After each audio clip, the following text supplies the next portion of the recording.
Martha सिर्फ एक type है, मार्था की कहानी नहीं है, हमारी कहानी है। ये कहानी मार्था के लिए नहीं है। ये मार्था का न्याय करने के लिए नहीं कि देखो कैसी औरत है। ये खुद के अंदर झांकने के लिए कि मैं कहां पर खड़ा हूं आज, मैं किस चीज से भाग रहा हूं, किस चीज से छुप रहा हूं और अपने आप को किस चीज में बिजी कर रहा हूं। छुपने के लिए मेरे छुपने का स्थान क्या बन गया है। इसलिए दाऊद जब भजन लिखा तो उसने कहा कि तू मेरा छुपने का स्थान है प्रभु। कि जब मैं घबराता हूं किसी भी चीज से, जब मैं चिंता होती किसी भी चीज, मैं भाग के तेरे अंदर आता हूं, छुप जाता हूं। और वही एक छुपने का स्थान होना चाहिए। किचन तुम्हारे छुपने का स्थान नहीं हो सकता कि मैं खाना पका रही हूं, नहीं हो सकता है। काम का स्थान, तुम्हारा ऑफिस, तुम्हारा दफ्तर तुम्हारे छुपने का स्थान नहीं हो सकता कि मैं काम कर रहा हूं, काम कर रहा हूं, काम कर रहा हूं। बहुत बहुत बहुत बड़ा बिजनेस है, बहुत बहुत सारा काम है, बहुत बड़ी मिनिस्ट्री है, छुपने का स्थान नहीं हो सकता है। प्रभु हमारा छुपने का स्थान होगा। प्रभु हमारा छुपने का स्थान होगा।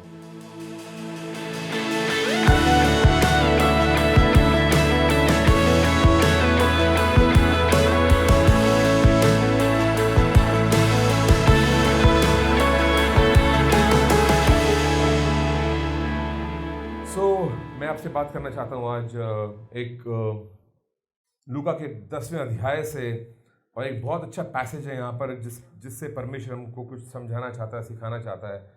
एंड वो है मार्था और मरियम की कहानी। तो I want to read it to you. ये लूका की किताब से 10वां अध्याय है, लूक चैप्टर 10 और versus 38 onward. And it says over here, जब वे जा रहे थे तो वो एक गांव में गया और मार्था नामक एक स्त्री ने उसे अपने घर में उतारा। मरियम नामक उसकी एक बहन थी, वो प्रभु के चरणों में बैठकर उसका वचन सुनती थी। परंतु मार्था सेवा करते करते घबरा गई और उसके पास आकर कहने लगी, हे प्रभु, क्या तुझे कुछ भी चिंता नहीं कि मेरी बहन ने मुझे सेवा करने के लिए अकेला ही छोड़ दिया है? इसलिए उससे कह कि मेरी सहायता करें।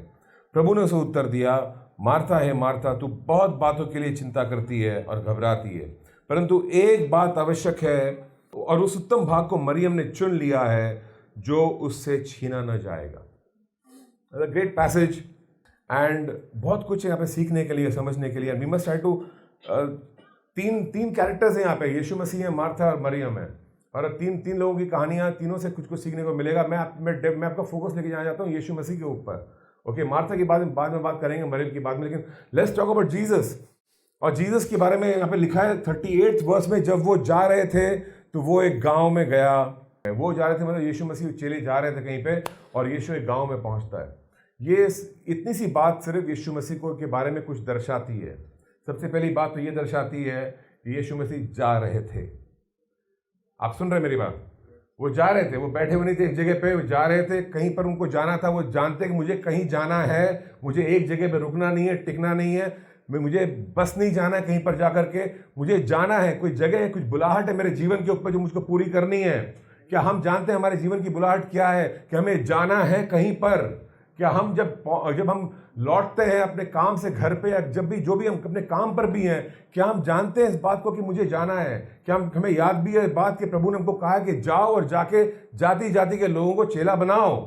क्या हमें याद है ये बात? यीशु मसीह इस बात को नहीं भूलें। यही आज्ञा यीशु मसीह अंत में स्वर्ग में जाने से पहले अपने चेलों को देते हैं कि तुम जाओ और जाके जाति जाति के लोगों को चेला बनाओ। और जब वो बोल रहे तुम जाओ, तो वो बोल रहे मैं जा चुका हूं, जब मैं यहाँ पे था मैं भी जाता था, तुमने मुझे देखा जाते हुए, तुम भी वैसा ही करो, तुम भी वैसा ही करो, मैं कर चुका हूं, तुम भी वैसा ही करो। वो उन्होंने करके दिखाया कि ऐसा करना चाहिए, घर घर जाना चाहिए, लोगों से मिलना चाहिए, गांव गांव जाना चाहिए, अपने स्थान पे मत बैठे रहो। वो जानता है मेरा बाप जो है वो चाहता है कि मैं जाऊं और सबको जितना मैं कर सकता हूं मैं करूंगा, और सबको जाके मैं बताऊंगा स्वर्ग के राज्य के बारे में। ये अच्छी तरह से जानता है। वो जा रहा है और वो एक गांव में गया, यानी ये उसका गांव नहीं है। ये वो आदमी नहीं जो बोलता मैं तो नाजरत का हूं तो मैं नाजरत में ही जाऊंगा। ये वो नहीं है जो बोलता है कि मैं नाजरत में मैं पला बड़ा हूं तो नाजरत के बारे में सोचूंगा, और मेरा गांव बैतलहम है, बस मैं गांव जाऊंगा और नाजरत में आऊंगा। गांव नाजरत। हमें से कितने लोग गांव शहर करते जा रहे हैं। हमारी आउटिंग जो होती है, कहीं जाना है तो सिर्फ गांव जाना है बस। ये गांव जाना और अपने घर में रहना और अपने काम में बिजी रहना, उसके बीच में एक जाना है जो कहीं पर फिट करना पड़ेगा हमें हमारे शेड्यूल में, और उसको इम्पोर्टेंट समझना पड़ेगा। ये यीशु मसीह हैं जिन्होंने इसको ज़रूरी समझा कि ये मेरे टाइम टेबल में मुझे डालना पड़ेगा जाना, कहीं ना कहीं तो मुझे जाना पड़ेगा।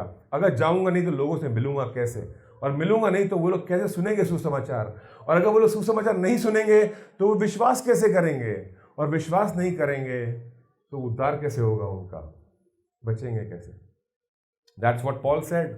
वही पॉल ने हमें समझाया कि एक प्रचारक की ज़रूरत है जो जाएगा और प्रचार करेगा, और कुछ भेजने वाले लोगों की ज़रूरत है जो भेजेंगे। I am telling you something, प्रभु ने अपने चेलों को प्रचार करना नहीं सिखाया, उसने उनको प्रार्थना करना सिखाया, प्रार्थना करना सिखाया। और हमें सिर्फ प्रार्थना करना सीखना है, प्रचार करना सीखने की जरूरत नहीं है। परमेश्वर शब्द देगा, तुम बोल, जितना तुम जानते हो तुम उतना शेयर कर सकते हो, अपनी भाषा में बोल सकते हो, टूटे फूटे तरीके से बोल सकते हो। कोई परफेक्ट प्रचार नहीं है, क्योंकि प्रचार जो है वो आत्माओं को जीतता नहीं है, आत्मा जो है वो आत्मा को जीतता है। प्रचार से तुम्हारा बीज है जो तुम बोते हो वहां पे जाके। You understand this? हम लोगों के दिलों को, हम इवेंजलिज्म हमारे प्रचार के सामर्थ्य से नहीं करते। वो लोग बोलते हैं कितना अच्छा प्रचार करता है ये, वो अच्छा प्रचार करता हो, बुरा प्रचार करता हो, जो भी करता हो, द फैक्ट इज दिलों पे काम उसका प्रचार नहीं करता है, परमेश्वर का आत्मा करता है। और जब हम ये बात समझ जाएंगे कि हमारी पार्टनरशिप है हमारी और परमेश्वर की, दोनों एक मिल करके एक भागीदारी हमारी, कि हम जाएंगे तो परमेश्वर हमारे साथ साथ चलेगा, और जब हम अपना काम करेंगे तो वो अपना काम करेगा। और इस बात को जब हम समझ जाएंगे तो हमें हमारे अंदर वो खौफ हट जाएगा जाने का, कि हम क्या काबिल है कि नहीं है जाने के काबिल। राइट? तो ये है यीशु मसीह जो जा रहा है अपने चेलों के साथ में, और वो एक गांव में गया और मार्था नामक एक स्त्री ने उसे अपने घर में उतारा। Now I want to stop here again. Martha नाम की एक स्त्री थी, उसने उसको घर में उतारा। हम जानते हैं मार्था की बहन मरियम भी है, और इस पैसे में जो जिक्र नहीं है वो लाजर का जिक्र नहीं है जो उनका भाई था। सो मरियम, मार्था, लाजर, ये तीन लोग हैं जो यीशु के दोस्त हैं। मार्था घर में उतार रही है, बोल रही है यीशु मेरे घर में आके रहो, तुम यहाँ पर आए हो बेथनी में, मेरे घर में आके रहो। इसका मतलब एक रिश्ता है उनका यीशु मसीह के साथ में। ये परिवार का एक रिलेशनशिप है जीसस के साथ, जिनको बोल रहे हैं घर पे आओ। राइट? और ये रिश्ता कैसे बना है? जीसस की तरफ से हम देखते हैं कि रिश्ता बना कैसे है। ये जीसस है, ये पहली बार तो इस गांव में नहीं आया है, बिकॉज पहली बार में कोई नहीं बोलेगा आप घर में आओ हमारे। ये कई बार आ चुका है वहां पे, ये पहले मार्था को मिल चुका है, मरियम को मिल चुका है। हम ऐसे कितने लोगों को बार बार मिलते हैं और रिश्ते बनाते हैं इस तरह के कि वो हमको हमारे घर में इन्वाइट करना शुरू कर दें। हम कब निकले थे अपने घरों से, हमारे मोहल्लों में, और गए थे मिलने लोगों से ऐसे ही हाय हेलो करने के लिए कि एक बार मिलूंगा, दो बार मिलूंगा, तीन बार मिलूंगा, जब चौथी बार मिलूंगा तो ये अपने आप मुझको घर पे बुलाएगा चाय पीने के लिए। क्या हम इस इंटेंशन से किसी से दोस्ती की है हमने, कि हम दूर भागते हैं लोगों से? मैं तो देखता हूँ मसीह लोग दूर रहते हैं दुनिया से, कि वो तो दुनिया के लोग हैं, हमको उनसे बात नहीं करनी है, वो तो ऐसी हरकतें करते हैं, हमको उनसे बात नहीं करनी। क्यों बात नहीं करनी हमको उनसे? यीशु मसीह सबसे बात कर रहे हैं। कौन काबिल था इस पृथ्वी पर यीशु मसीह के साथ दोस्ती करने के लिए? कोई भी नहीं, कोई भी नहीं। और हम क्या ढूंढ रहे हैं हमारे चारों तरफ, कौन काबिल है हमारे साथ दोस्ती करने के लिए? किस लिए ढूंढ रहे हैं हम? वो कौन काबिल है? कोई काबिल नहीं था। जब उन्होंने उसे मार्था को देखा, मरियम को देखा, उसने दोस्ती की उनके साथ में, लाजर के साथ में दोस्ती की। ये एक दोस्ती इनकी ऐसी बनी कि मरियम ने बोला कि, अब मार्था ने बोला कि यीशु हमारे घर पे आइए खाना खाने के लिए, या यहीं पे उसको उतारा, वहां पे रखा उसको, ये तुम्हारे लिए हमारा घर खुला है। हमारा घर कितने लोगों के लिए खुला है? और आई एम टेलिंग यू, हमारा चैलेंज अगले 2-3 महीने में ये होगा कि हम एक लिख सकें, लिस्ट बना सकेंगे, ये 15 घर है हमारे इस इलाके में, ये घर हमारे लिए खुले हैं। मैं कभी भी इन 20 घरों में जा सकता हूं और ये कभी भी ना नहीं बोलेंगे मुझको, बल्कि इनवाइट करेंगे, आइए हम बहुत खुश है कि आप आए हो। क्या ऐसे लोग हैं हमारे इर्द गिर्द में, हमारे रिश्तेदारों के अलावा, जो मजबूरन हमको घर पे बुलाते हैं? ना बोलेंगे तो हमारा नाम खराब हो जाएगा गांव में। कौन है वो लोग जो हमें रेगुलरली इनवाइट करते हैं, प्लीज हमारे घर पे आइए आप, हम I am going to be very happy आप हमारे घर पे आओगे तो? क्या ऐसे लोग हैं? अगर नहीं है तो मैं आपको बोलना चाहता हूं, इन्वेस्टमेंट करना शुरू करो। आप गलत चीजों में अपने पैसे लगा रहे हो, आप गलत चीजों में अपने पैसे बर्बाद कर रहे हो, अपना समय बर्बाद कर रहे हो। अगर आप रिश्ते नहीं बना रहे हो तो आप कहां पे जा रहे हो? यीशु मसीह ये रिश्तों में इन्वेस्ट कर रहा है, अपना समय वहां पर बो रहा है, वो कीमती समय, उसका जो टाइम मिल रहा है वो जाके बो रहा है। किसमें? मरियम, मार्था, लाजर में। क्या मिलने वाला है इन लोगों से उसको? आई डोंट नो क्या मिलने वाला है उसको, क्या दे सकते हैं लोग यीशु मसीह को? हम क्या उम्मीद कर रहे हैं हमारे रिश्ते लोगों से जिनके साथ में रिश्ता बनाना है? कुछ उम्मीद नहीं होनी चाहिए। उम्मीद सिर्फ ये होनी चाहिए कि मैं जाऊंगा इनके यहाँ पे, इनको मैं प्रभु के राज्य के बारे में बताऊंगा, और इनके द्वारा शायद इनके आसपास के जो लोग हैं उनको भी पता चलेगा यीशु मसीह के बारे में। और यहाँ पर मरियम थी एक, जो उसके चरणों में बैठी थी, और मार्था सेवा करते करते घबरा गई और उसके पास आकर कहने लगी, हे प्रभु, क्या तुझे कुछ भी चिंता नहीं कि मेरी बहन ने मुझे सेवा करने के लिए अकेला छोड़ दिया है। यीशु मसीह वचन तो शेयर कर रहे हैं, स्वर्ग के राज्य की बातें बता रहे हैं, लेकिन बीच में कुछ लोगों के सवाल के जवाब भी दे रहे हैं। जब आप जाओगे लोगों के घरों में, जब रिश्ते बनाओगे लोगों के साथ में, ऐसा ही कुछ होने वाला है। आप उनको सुसमाचार देने जाओगे, वो अपने घरेलू इश्यूज लेकर के आपके सामने खोल के बैठ जाएंगे। मेरे घर में ये समस्या है, मेरे घर में वो समस्या है, ऐसा है, वैसा है, ये है, वो है। एंड इट्स ग्रेट, सॉल्व करना पड़ेगा आपको सॉल्व करना ही पड़ेगा। एंड जीसस को भी सॉल्व करना पड़ रहा था कुछ चीज़ों को, but just look at the wisdom. हम कई बार लोगों के जीवन में बहुत घुसते नहीं हैं फॉर वन रीजन। मैं बता रहा हूँ क्या क्या कारण है। वो कारण ये है कि फर्स्ट ऑफ ऑल हमें लगता है कि इसके तो इतने सारे झमेले हैं, कैसे सॉल्व करेंगे हम, क्योंकि हम अपनी ताकत को देख रहे हैं, अपनी बुद्धि को देख रहे हैं। मेरी बुद्धि इतनी लिमिटेड है, इसके प्रॉब्लम्स बहुत हैं, मैं कैसे सॉल्व करूंगा इसको। और जब दिख रहा है कि मेरे पास ताकत बहुत कम है, मेरे पास में उसकी प्रॉब्लम बहुत बड़ी है, अब मैं दूर रहना चाहता हूं उन लोगों से। अब मैं ज़्यादा नहीं, मैंने बोल दिया आपको, आप नहीं कर रहे हो, जाओ यहां से। बट जीसस ऐसा नहीं है, जीसस ऐसा नहीं है। प्रॉब्लम्स बहुत बड़ी हैं और यीशु मसीह भी लिमिटेड है। एक टाइम पे एक ही जगह पे हो सकते थे यीशु मसीह। परमेश्वर के बारे में आप जानते हो, परमेश्वर सर्वशक्तिमान है, वो एक समय पर हर जगह पे होता है, राइट। लेकिन जब यीशु मसीह मनुष्य बनकर के आए तो पूरी तरह से परमेश्वर है और पूरी तरह से मनुष्य है। यानी कि मनुष्य की तरह वो थक जाते हैं, मनुष्य की तरह उनको नींद आती है, उनको सोना पड़ता है, उनको जब वो चल रहे होंगे उनको पसीना आता होगा, और जब वो उनको भूख लगती होगी, वो परेशान होते होंगे, चिंतित, भीड़ है बहुत है, गर्मी लग रही है, ये सारे इश्यूज को वो फेस कर रहे हैं। ही इज ह्यूमन बीइंग, आपकी तरह और मेरी तरह वो भी थकते हैं। वो चलते फिरते उनके भी पैर गंदे हो जाते हैं, राइट, पैर धोने पड़ते हैं। You know the story over here. So सारे इश्यूज वो फेस कर रहे हैं, उसके बावजूद वो जाकर के बैठे हैं और कोई घर में जाने की चिंता नहीं कर रहे हैं कि मैं अपनी ताकत को नहीं देख रहा हूं, कि मैं लिमिटेड हूं, अब मैं कैसे सॉल्व करूंगा इनके इश्यूज को। आप सॉल्व कर सकते हो। I'm telling you, everyone, जितने लोग आप बैठे हो यहाँ पर, आप बड़े से बड़े कॉम्प्लेक्स इश्यूज को सॉल्व कर सकते हो। कई बार लोग आपके पास में आते हैं, आप बोलते हो एक काम कर, तेरा प्रॉब्लम बहुत बड़ा है, तू पास्टर के पास जा, वो सॉल्व हो जाएगा। मैंने कितने लोगों को सुना है ये कहते हुए, और जब जब लोग काउंसलिंग के लिए मेरे पास आते तो बोलते हैं, मैंने ना उसको बताया था, उसने बोला कि तू पास्टर से जाके मिल तो तेरा प्रॉब्लम सॉल्व हो जाएगा। तो लोगों को लगता है कि पास्टर के पास में न जाने क्या चमत्कारिक बुद्धि है कि सॉल्व कर देगा प्रॉब्लम। और जब आप आते हो मेरे पास में भी समस्या लेकर के, मुझे जरा भी आइडिया नहीं कि सॉल्व कैसे करना है इसको, मेरे को जरा भी आइडिया नहीं कैसे, मैं अपनी प्रॉब्लम सॉल्व नहीं कर पा रहा, तुम्हारी क्या सॉल्व करूंगा। It's not possible. यीशु मसीह मार्था और मरियम की प्रॉब्लम कैसे सॉल्व कर सकते हैं? उसको बोलो काम करने के लिए। मैं पे काम कर रही हूँ किचन में, मैं इतना बिजी हूँ, इतना खाना पकाना है, आपके 12 चेले बैठे हैं, आप बैठे हो, मरियम भी आके बैठ गई यहाँ पे, काम नहीं कर रही है। ये प्रॉब्लम कोई कैसे सॉल्व कर सकता है? क्या यीशु बोलेगा हाँ मेरी बात तो सही है, जाके हेल्प करना अपनी बहन को थोड़े टाइम के लिए? कितना अनफेयर है, वो काम कर रही है, तू वहाँ पे बैठी है। ये अच्छा सोल्यूशन है ना? बहुत अच्छा सोल्यूशन है ये। और कई बार हम हारते हैं इसलिए, हम हेल्प नहीं कर पाते लोगों को, क्योंकि हम अपनी बुद्धि से उनकी समस्याओं को सॉल्व करने की कोशिश करते हैं, अपनी बुद्धि से, अपनी ताकत से, अपने पैसों से, और हल वहां पर नहीं होता है। ये यीशु मसीह है, ये समस्या को नहीं देख रहा है, ये लोगों को देख रहा है। ये मार्था की समस्या नहीं समझ रहा कि मार्था को बहुत काम करना पड़ रहा है बेचारी को, और ये मरियम बिल्कुल काम नहीं करना चाहती है। ये वो नहीं देख रहा है, ये कुछ और देख रहा है। ये दोनों के दिलों को देख रहा है। ये परमेश्वर है जो किताब को उसके बाहर का जो कवर है उससे जांचता नहीं है, लेकिन अंदर झांक के देखता है कि अंदर क्या है। और मार्था के अंदर देख रहा है, मार्था तेरी समस्या क्या? अक्सर समस्या वहां पर होती है जहां पर दिखती नहीं है हमको। हम फल देखते हैं, पास से मेरे घर में ये प्रॉब्लम है और वो प्रॉब्लम और ये प्रॉब्लम है, और तुम प्रॉब्लम में उलझे रहते हो। मेरी बीवी ऐसी है, मेरा पति ऐसा है, मेरे बच्चे ऐसे हैं, ये चलता रहता है। तुम प्रॉब्लम को देख रहे हो, लेकिन जड़ कहां पर है इस चीज की? और यीशु मसीह प्रॉब्लम को देख के उसको सॉल्व नहीं कर रहा है, फल को सॉल्व नहीं कर रहा है। वो बोल रहा है जड़ कहां पर है समस्या की, और बोलता है मैं जड़ में जाऊंगा। आप जड़ में जाओगे, हमेशा प्रॉब्लम को सॉल्व कर दोगे, फल उतारोगे, थक जाओगे आप।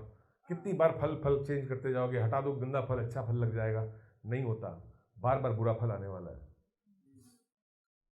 बहुत सिंपली मार्था को समझाता है, मार्था प्रॉब्लम ये नहीं कि वो काम कर रही है, बैठी है, तू काम कर रही है। प्रॉब्लम ये है कि तू बहुत चिंता करती है, तो बहुत चिंता करती है। और तू चिंता करती है, तेरे दिल में इतना है ना, सेवा सेवा सेवा, यहाँ पे लिखता है मार्था ये मर्द, तो बहुत बातों के लिए चिंता करती है। तू सेवा करना तेरा इशू नहीं है कि तू मेरी सेवा करना चाहती है, तू चिंता करती है, ये तेरी समस्या है। उसकी समस्या चिंता थी, मार्था की समस्या। मार्था की समस्या ये नहीं थी कि मैं बहुत सारा काम करती है, बहुत बिजी रहती है। लोग बोलते, कई बार मैंने सुना लोगों को बोलते मार्था बहुत बिजी होती।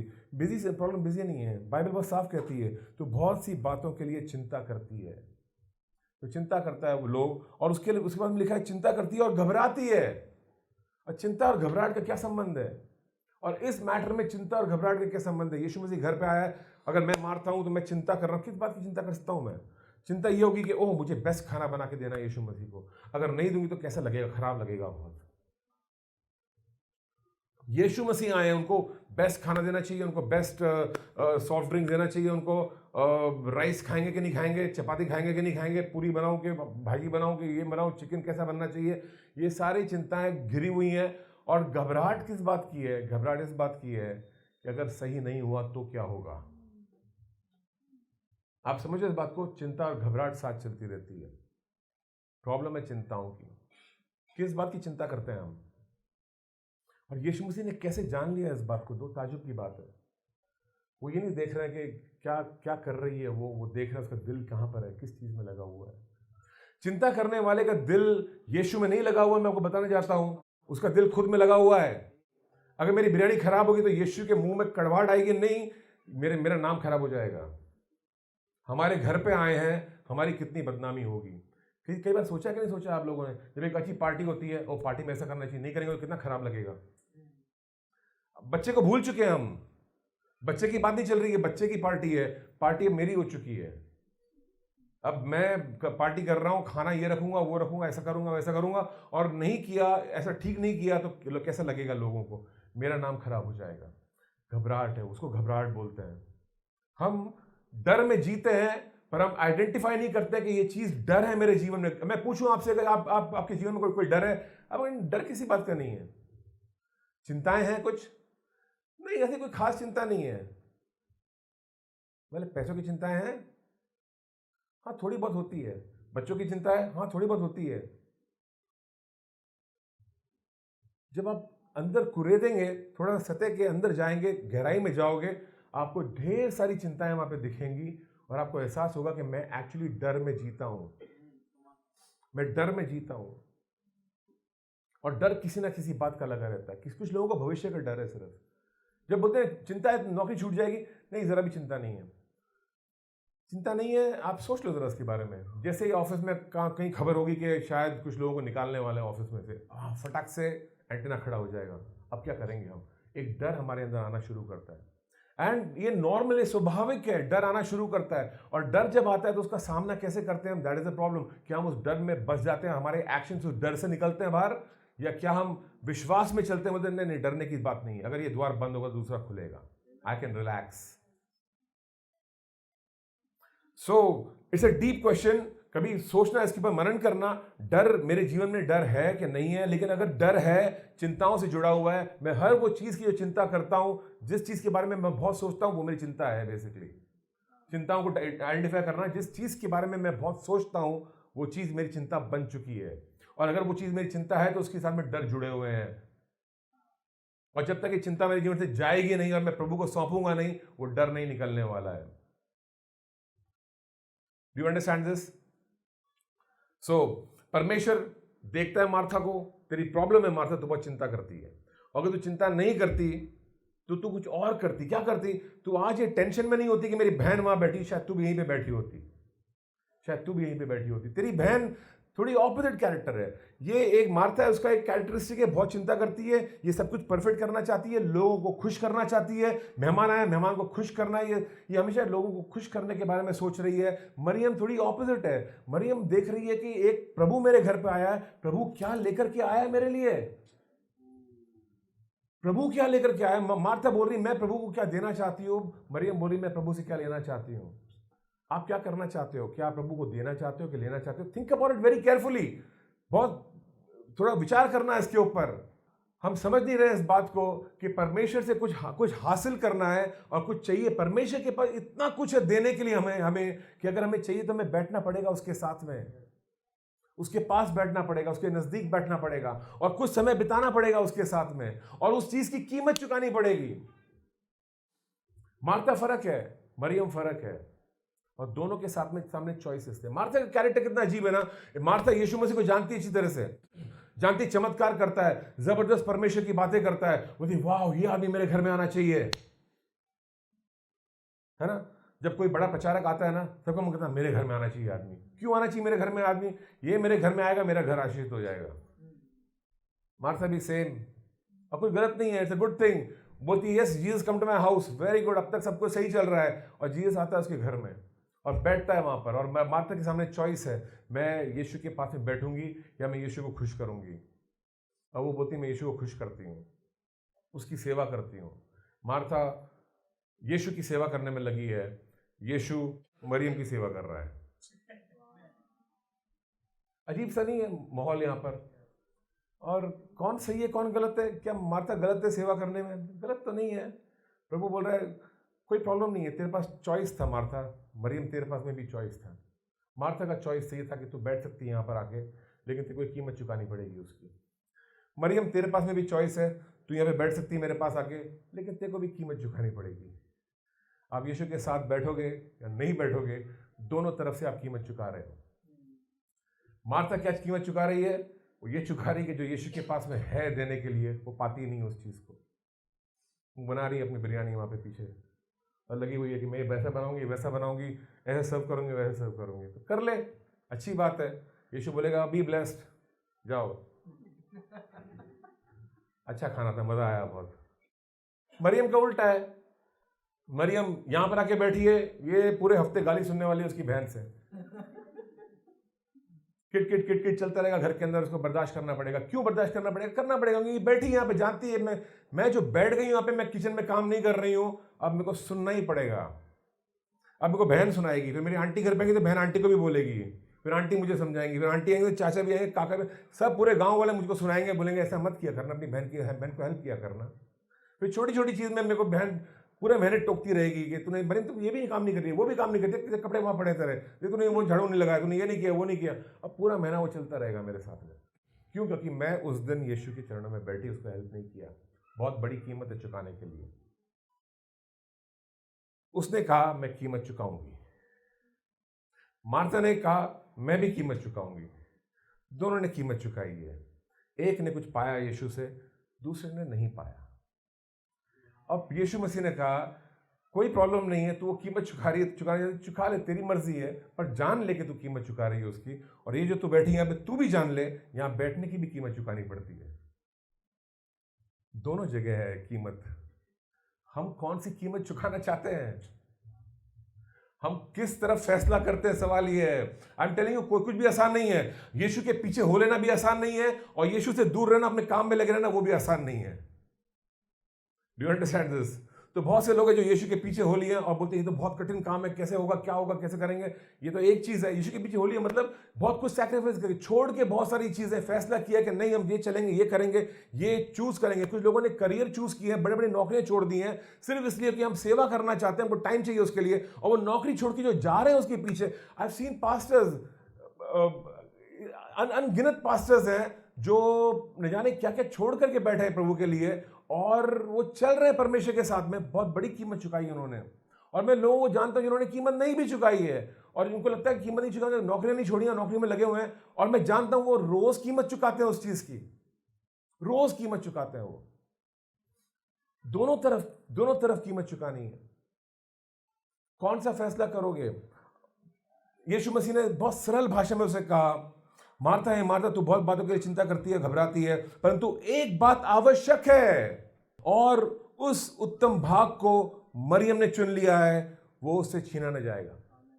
एक उत्तम भाग है, परमेश्वर कह रहा है उत्तम भाग है, मेरे चरणों में बैठने वाला भाग, उसको उत्तम भाग बोलते हैं। मतलब ये सबसे बेस्ट है। ये मतलब तुम बहुत कुछ कर, तुम जाके बहुत इवेंजलिज्म भी कर सकते हो बाहर जाकर के, तुम जाकर के बहुत सारी सेवकाई भी कर सकते हो, तुम जाके बहुत सारा काम भी कर सकते हो, पैसे बहुत सारे कमा सकते हो, और तुम वो पैसों को मेरे लिए इस्तेमाल भी कर सकते हो। लेकिन एक जो उत्तम भाग है वो है मेरे चरणों में बैठना, मेरी बातें सुनना।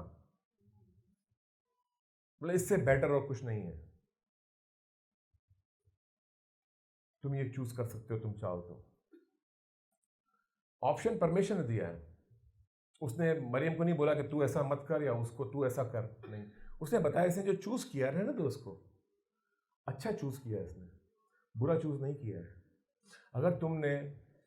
अगर तुमने कुछ चीजों के लिए तुम नहीं गए, तुम्हारे दोस्त जा रहे हैं घूमने के लिए, तुम नहीं गए और तुम बैठे, बोला नहीं मेरे को आज बैठना है प्रभु से, मेरे को प्रार्थना करनी है। आपने एक प्रार्थना का टाइम फिक्स कर लिया, आप बैठे हो, आप प्रार्थना कर रहे हो उस समय, और आप वो नहीं कर रहे जो दूसरे लोग कर रहे हैं। शायद आपने उत्तम भाग को चुना है, आपने अच्छी चीज को चुना है। वो अच्छी चीज चुनने की कीमत चुकानी पड़ेगी। अगर आपने तय कर लिया कि मैं शाम का जो टाइम है 7 से लेकर 8 बजे का टाइम, ये मेरे प्रार्थना का टाइम है या मेरे बाइबल स्टडी का टाइम है, इसमें कोई डिस्टर्ब ना करे। यहां पर मैं कुछ और नहीं करूंगा, सिर्फ मैं ये काम करने वाला हूं। अब सब लोग आपके पीछे पड़ने वाले हैं उस समय के लिए, शैतान आपके पीछे पड़ने वाला है उस समय के लिए। आपको कीमत चुकानी पड़ेगी। मेहमान पहुंच जाएंगे, आप बोलेंगे सॉरी मैं बिजी हूं इस वक्त, प्रॉब्लम होने वाली है। मैं जानता हूं चर्च के लिए कितनी बड़ी समस्या थी। हम शुरू किया था चर्च, सब लोग बोलते थे लेकिन हम संडे के दिन कैसे आएंगे, संडे एक ही दिन तो मिलता है आराम करने का। फिर धीरे धीरे लोग समझ गए कि संडे के दिन हम आ सकते हैं, ऐसा नहीं कि आराम करने का एक ही दिन मिलता है। संडे सुबह यहाँ पे आना कोई गलत चीज़ नहीं है।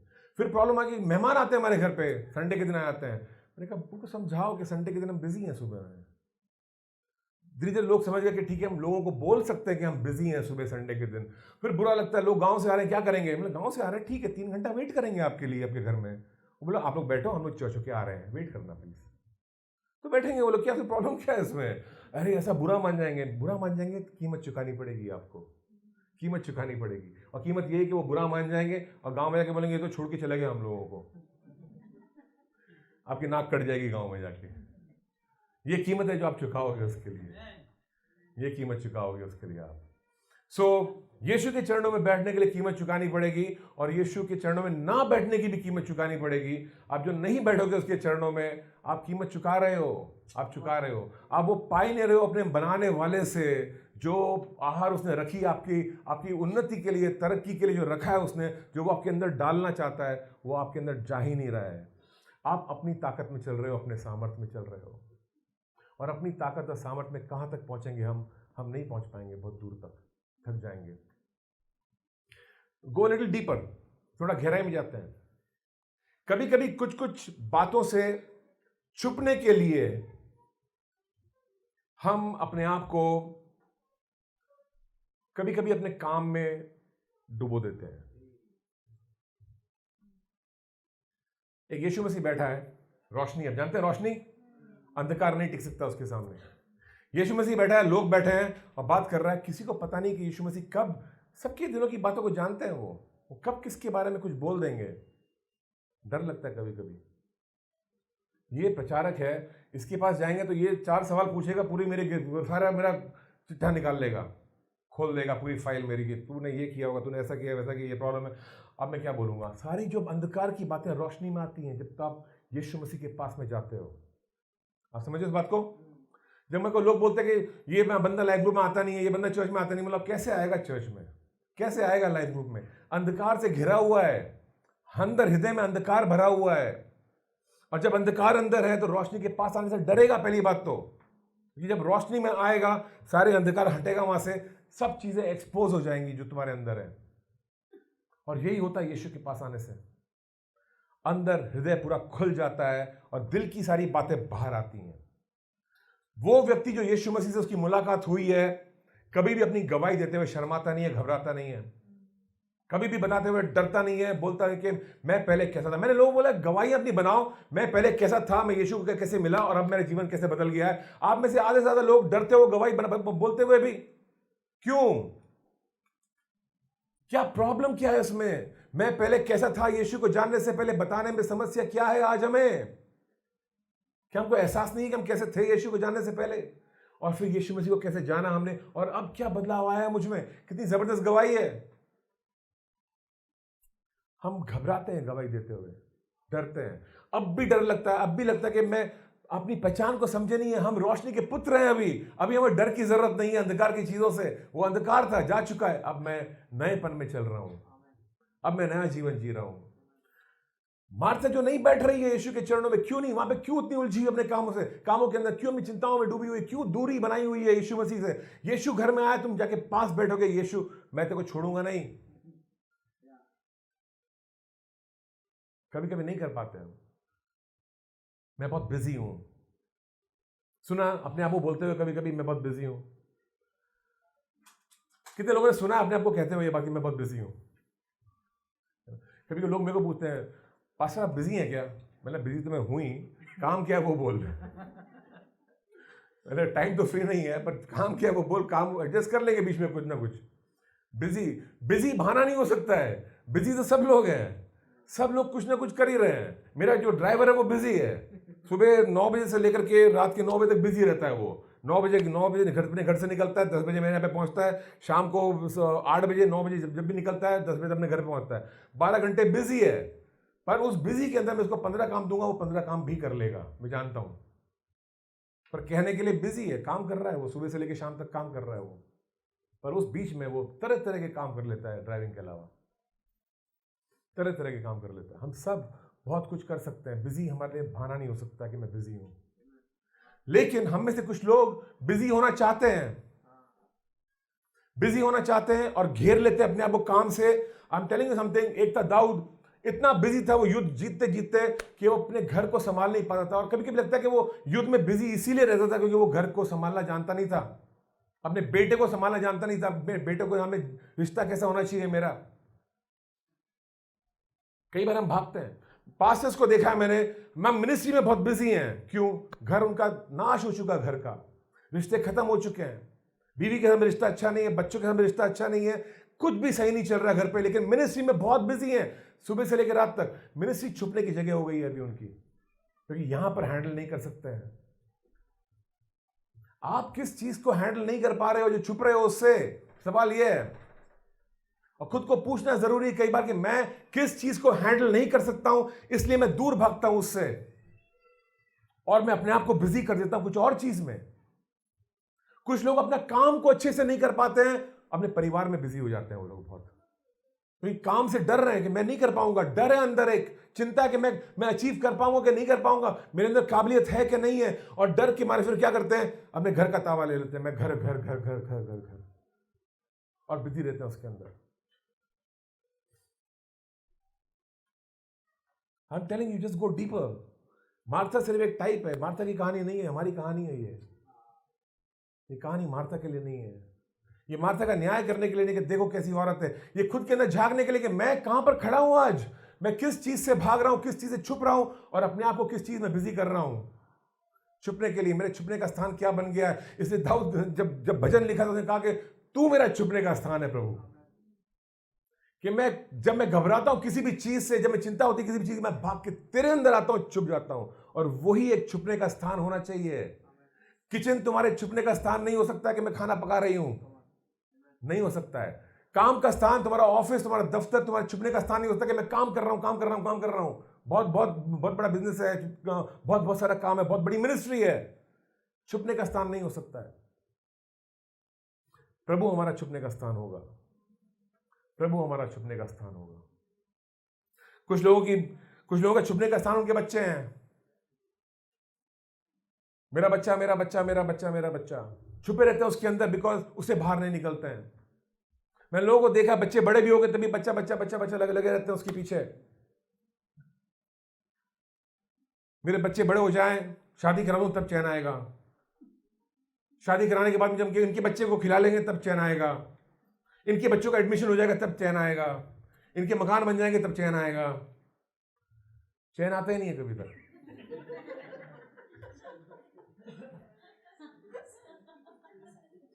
नहीं आता, क्योंकि चैन कैसे आएगा? समस्या वो नहीं है कि बच्चों का क्या हो रहा है, समस्या ये है कि आपका छुपने का स्थान आपके बच्चे बन चुके हैं। आप घुसे हुए उनके अंदर। क्यों? बाहर आने से डरते हो वहां से। अगर मैं यहां से बाहर निकलूंगा तो दूसरी चीजों की चुनौती मेरे सामने आएंगी। एक पास्टर खड़ा होकर बोलेगा जा जाके सुसमाचार सुना, एक बोलेगा जा जाके लाइफ ग्रुप शुरू कर, एक चर्च स्टार्ट कर, कोई बोलेगा जा एक बेहतर नौकरी कर। एक ये बड़ा काम कर, एक बिजनेस खोल, कुछ तो बोलेगा जो मेरे आपे के बाहर है, जो मैं नहीं कर पाऊंगा। बेटर है मैं जो कर सकता मैं वही करूंगा। क्या कर सकता हूं? बच्चे, तो मैं घुसा रहूंगा उनके अंदर। हम सब ढूंढते हैं, किसी का बच्चे हैं, किसी का कोई पति के पीछे पागल दीवानी हो रही है, कोई अपनी पत्नी के पीछे दीवाना हो रहा है। दीवाने तो नहीं है एक दूसरे के, लेकिन छुपने का स्थान बन गया है वो, छुपने का स्थान बन गया है। कभी कभी अपनी पत्नी की प्रॉब्लम इतनी बड़ी होती है कि मेरी पत्नी की बहुत बड़ी प्रॉब्लम है, क्यों? मैं चाहता नहीं हूं कि मेरी प्रॉब्लम की कोई और देखे, मुझसे कोई मेरी प्रॉब्लम के बारे में बात ना करे, मैं मेरी पत्नी के बारे में बात करते ही रहूंगा। ये मेरी पत्नी ऐसे करती है, वैसे करती है, मेरा पति ऐसा बोलता है, ऐसा करता है, ऐसा करता है, कि मेरे से मेरी बात मत करो, मेरे पति की बात करो मुझसे। छुपने का स्थान है वो मेरा, उसकी आड़ में छुपा हुआ हूं मैं, या आप आड़ में छुपी हुई हो अपने पति की। मरियम यीशु के चरणों में बैठी थी, मार्था आड़ में छुपी हुई थी। हम कौन सी आड़ में छुपे हुए हैं? हम कब मैदान में आएंगे? मार्था है, मार्था तू बहुत बातों के लिए चिंता करती है, घबराती है, परंतु एक बात आवश्यक है, और उस उत्तम भाग को मरियम ने चुन लिया है। क्या तुम उस उत्तम भाग को चुनोगे? क्या तुम उस उत्तम भाग को चुनोगे? उत्तम भाग है यीशु मसीह, रोशनी है। यस, तुम्हारे सारे जो अंधकार के काम है सब बाहर आने वाले हैं। अंधकार के काम सिर्फ 2-3 नहीं होते हैं, शराब, जुआ और नशा नहीं है, और व्यभिचार नहीं है, ये 4 चीजें नहीं है सिर्फ। अंधकार के काम हर वो चीज है जो तुमको प्रभु से दूर रखती है, हर वो विचार है, वो छोटी सी कानाफूसी अंधकार का काम है, वो छोटा सा झूठ अंधकार का काम है। क्या ये चीजें हमको दूर रखेंगी? वो गलत रिश्ता किसी के साथ में जो नहीं होना चाहिए मेरा, वो अंधकार का काम है। वो हल्का सा किसी का में फ्लर्ट करना अंधकार का काम है। ये चीजें रोशनी में आती हैं जैसे हम प्रभु के पास आते हैं, और फिर मालूम पड़ जाता है, कुछ समय के बाद में दिख जाता है, जब लोग चर्च में आना बंद कर देते हैं। आई सेड डोंट वरी कि नहीं आ रहे लोग, चिंता मत करो इस बात की यहां पर नहीं आ रहे, चिंता करो इस बात की कि जहां पर वो है वहां पर क्या हो रहा है उनके साथ में। और वो जो नहीं आ रहे हैं वो तो नहीं आएंगे, बिकॉज रोशनी है यहां पर। हमें जाना पड़ेगा वहां पर, उनके पास में जहां पर वो है। वो छुप रहे हैं, आड़ में छुप रहे हैं कुछ चीजों की, अपने काम की आड़ में छुपेंगे। वो बहुत दूर जाना पड़ रहा है, इतने दूर हम ट्रैवल नहीं कर सकते हैं, ये होगा इशू, कुछ मेरा टाइम नहीं, सुबह आंख नहीं खुली, हाँ ठीक है आएंगे नहीं आएंगे, ये चलता रहेगा चलता रहेगा चलता रहेगा। समस्या ये नहीं कि वो आ पा रहे कि नहीं आ पा रहे हैं, समस्या ये नहीं कि उनका टाइम है कि नहीं है, समस्या ये नहीं है।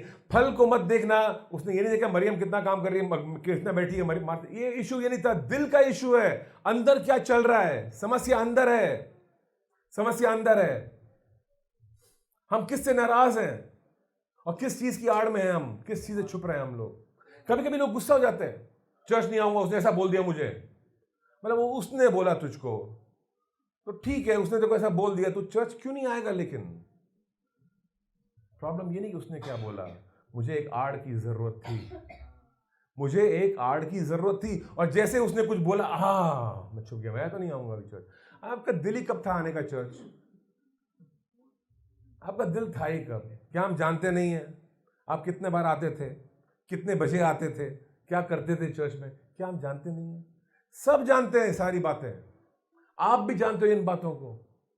हम क्यों आड़ में छुपे हैं? ये सवाल उसका और मेरा तेरा नहीं है, यीशु मसीह का सवाल है। ये हमारे उद्धारकर्ता की बात चल रही है यहाँ पर। वो आया तुम्हारे मकान में, वो आया तुमसे मिलने के लिए एक स्थान पे। तुम कहां पर बैठोगे? आड़ में छुपे रहोगे या उसकी चरणों में आके बैठोगे? क्या करेंगे हम? किस चीज से छुपेंगे हम? औरतों का मेरे को पता नहीं है, औरतों का भी पता है, बाद में बताऊंगा। जेंट्स की बहुत बड़ी प्रॉब्लम है, आमने सामने बात नहीं करना चाहते हैं, मैन टू मैन बात घबराते हैं, हमेशा दूर रहना चाहते हैं उन चीजों से। ये इश्यूज हैं, सामने सामने बात करते हैं तो कुछ ना कुछ और बात निकल जाती है, वो बात से कुछ और बात निकलती है, ये ढेर सारी बातें निकल जाती हैं। नहीं नहीं नहीं, नहीं करनी, उससे अच्छा रहने दो, डिस्टर्ब मत करो। हम कुछ भी डिस्टर्ब करना नहीं चाहते हैं, हम सब कुछ अंदर ही अंदर सॉल्व करना चाहते हैं। हम चाहते नहीं कि मेरा पूरा फाइल खोल के बैठ जाओ, आप नहीं चाहते हम वो। नहीं नहीं, मैं एक एक पन्ना अपने आप कर लूंगा सॉल्व, आप नहीं सॉल्व कर सकते हो। मैं भी सॉल्व नहीं करता, मुझे भी पसंद नहीं कि मेरी फाइल को खोल के बैठ जाए, बोला नहीं मैं कर लूँगा, सॉल्व कर लूँगा, अपने आप कर लूँगा सॉल्व। मैं अपने अंदर सॉल्व करना चाहता हूँ। तो आपकी एक समस्या चल रही है, आपको अपना घर संभालना, जानते नहीं घर कैसे संभालना चाहिए, और पास्टर बोल रहा है मेरे पास आना, मैं समझाता हूँ, देखो नहीं नहीं नहीं नहीं पास्टर रहने दो। क्यों? अब वो घर संभालने के लिए आप मेरे को 25 चीज़ें और बोल दोगे जो मैं सुनना नहीं चाहता हूँ। सो आप रहने दीजिए, ठीक है, रहने देते हैं। ये पुरुषों की समस्या है, दूर भागते हैं, आड़ में छुपे रहते हैं हमेशा कोई ना कोई चीज़ की, और नहीं आते हैं। जब तक पानी नाक तक नहीं पहुंच जाएगा तब तक नहीं आएंगे। जब डूब मरता क्या करता तभी आएंगे। बोले अब क्या करूं मैं, समझ नहीं आ रहा है। मतलब पहले क्यों नहीं आया बुद्धू, पहले बुलाया था, अब बैठ, अब सुन 25 नहीं 50 चीज़ें हैं अभी तो और बढ़ जाती हैं। औरतों का अलग है, औरतों का अलग है।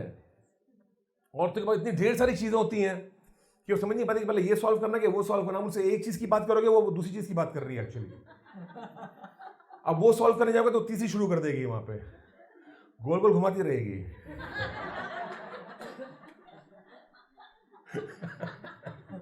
उनका दोष नहीं है, उनका दोष नहीं है, दोनों अलग तरीके से बने हुए हैं, दोनों अलग तरीके से बने हुए हैं। वो सब चीज़ों को लेकर के सोचती रहती हैं। पुरुष जो है वो एकदम लाइन में चलते हैं, पहले ये, फिर बाद में ये, फिर तीसरा ये, चौथा वो। औरतें ऐसा नहीं करती हैं, वो 1 2 5 6 8 10 15 20 ऐसा करती रहती हैं, कुछ कुछ बीच में गोल गोल घूमती रहती हैं। तो उनको ट्रैक करना बहुत मुश्किल हो जाता है। तो मैं पहले सारी बात सुन लेता हूँ, सारी बातें, और जब वो बोलती रहती मैं प्रभु को बोलता हूँ, बताना बोलना क्या है इसको। मैं कुछ समझ नहीं रहा हूँ क्या बोल रही है, बहुत कुछ बोल रही है, सारी सुना करके सब कुछ करके मतलब अच्छा ठीक है बाइबल खोल, एक वचन देख यहाँ पे, और फिर बस इतना काम खत्म हो जाता है। कभी कभी उनको सुनना भी नहीं है पास्टर से कि क्या हल है, उनको हल नहीं चाहिए, बस दिल हल्का करना था। तो मैंने ठीक है 1 घंटा आपने सुना दिया, मुझको दिल हल्का हो गया, ठीक है।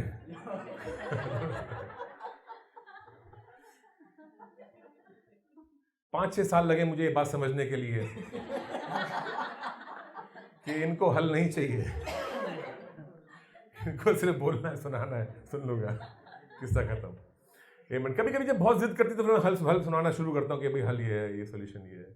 नहीं होता तो मैं बोलता समझ जाता हूँ, ठीक है बोलने दो, बेचारी परेशान है। पति तो सुनता ही नहीं है, पति अलग है, बेचारा आता है घर पे, अपने दिमाग में कुछ सॉल्व कर रहा है, जो काम पे हुआ, बाहर कुछ हुआ, अपने दिमाग में अंदर सॉल्व करने की कोशिश कर रहा है। ऐसा कर लूँगा, मैं वैसा कर लूँगा, फिर मैं इतना पैसा वहाँ से आएगा, मैं ये कर लूँगा, पर उसने ऐसा बोला, ये ऐसा ये चल रहा है दिमाग में। पत्नी आती है, पता है आज स्कूल में गए थे, बच्चे का ऐसा हुआ, उसके में ऐसा हुआ, इसके में ऐसा हुआ, और वो कुछ सुन भी नहीं रहा उसकी बात को। ये इश्यूज़ हैं दोनों के बीच में, और दोनों अपनी अपनी आड़ में लगे हुए हैं। वो अपने बच्चों की आड़ में, अपने काम की आड़ में, ये अपने ऑफिस की आड़ में छुप रहा है। वो नहीं समझना चाहता है कि क्या हो रहा है बच्चों के जीवन में, वो अपने कुछ चीज़ों को सॉल्व करने की कोशिश कर रहा है। But I want to tell you, I want to end with this, and I want to tell all of you, you have a choice to make. आपके पास एक चॉइस है, आप किस तरफ रहना चाहते हो। आप आड़ में रहना चाहते हो या आप यीशु के सामने आना चाहते हो। यीशु के सामने आओगे तो कुछ बातें खुलेंगी आपके जीवन की, आपकी फाइल खुलेगी, और बहुत सारी उलझनें जो सॉल्व होनी चाहिए वो सॉल्व करेगा यीशु मसीह। रोशनी के आने से अंधकार हटता है। आड़ में जब रहोगे तो हमेशा अंधकार में ही रहोगे और कुड़कुड़ाते रहोगे, चिढ़ते रहोगे, और ये कुड़कुड़ाहट हमारे जीवन में नहीं होनी चाहिए। चिंताएं हमारे जीवन के लिए नहीं बनाई गई हैं। यीशु ने बनाया है, वो शांति का राजकुमार है, वो शांति लेकर के आया, और वो शांति चाहता है हमारे दिलों में, हमारे जीवन में। एक शांतिपूर्वक जीवन, एक ज़बरदस्त जीवन, वो जीवन जो हम इंजॉय कर सकें मिल करके। तो अपनी अपनी आड़ से बाहर निकलो और यीशु का सामना करो। Spend time with Jesus. उसके साथ जितना उससे एक्सपोज करोगे अपने आप को जीसस को, उतना दिल तुम्हारा खुलेगा, रोशनी आएगी, अंधकार मिटेगा। आमीन।